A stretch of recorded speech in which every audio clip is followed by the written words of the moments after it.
I now give the floor to the representative of the Russian Federation. You have the floor, please.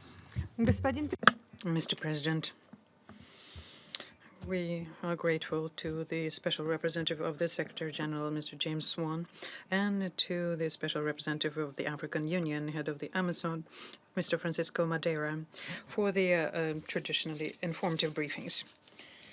We also listened to the information provided by the representative of the civil society of Somalia, Ms. Batulo Sheikh Ahmed Gabale. We welcome the participation of the permanent representative of Somalia, Abu Bakr Wazir Asman, in this meeting. We also studied the most recent report by the Secretary General very carefully.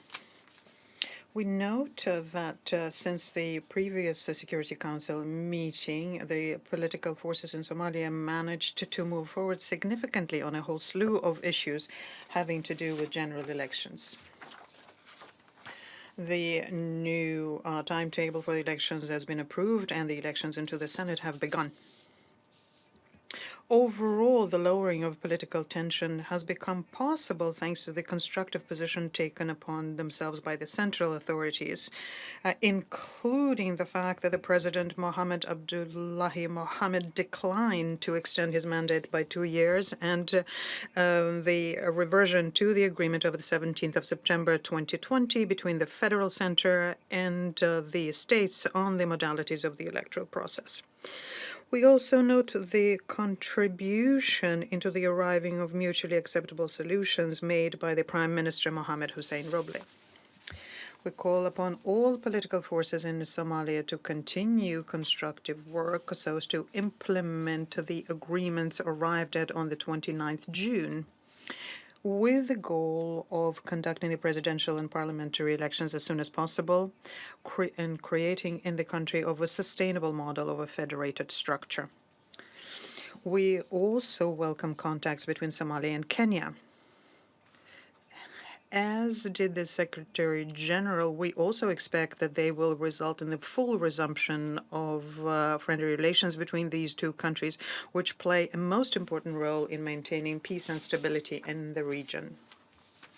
Mr. President, the security situation in Somalia remains tense. Al-Shabaab continues exerting increasing pressure on the federal authorities and AMISOM, and this is in the center of the country as well as in the outlying regions. The fighters openly threaten those who intend to participate in the elections. We call upon the government of Somalia and the African Union peacekeepers to not relent in their fight against extremists. In this context, we note the particular importance played by the initiative of the Federal Committee on the Issues of Security and Justice. The initiative is aimed at implementing the May agreements. The May agreements on preparing, through the efforts of the federal government and AMISOM, special police units to ensure their safety and security at polling stations.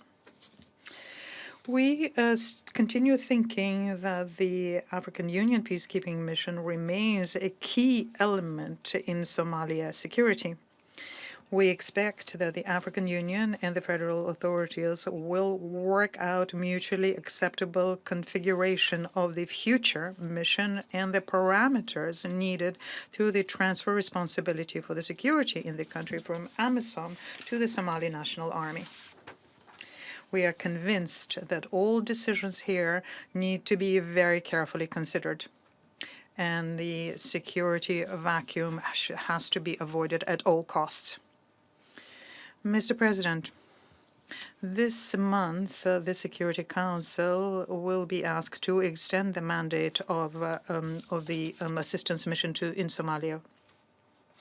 We advocate constructively including AMISOM in the process of state building in this country on the basis of agreements between the federal centers and the regions.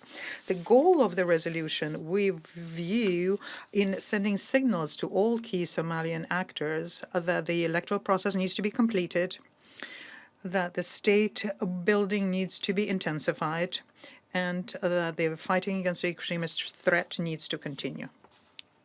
We call upon the UN, international and regional partners to continue assisting Somalia while strictly respecting its sovereignty, territorial integrity, and political independence without interfering in its internal affairs. I thank you for your attention.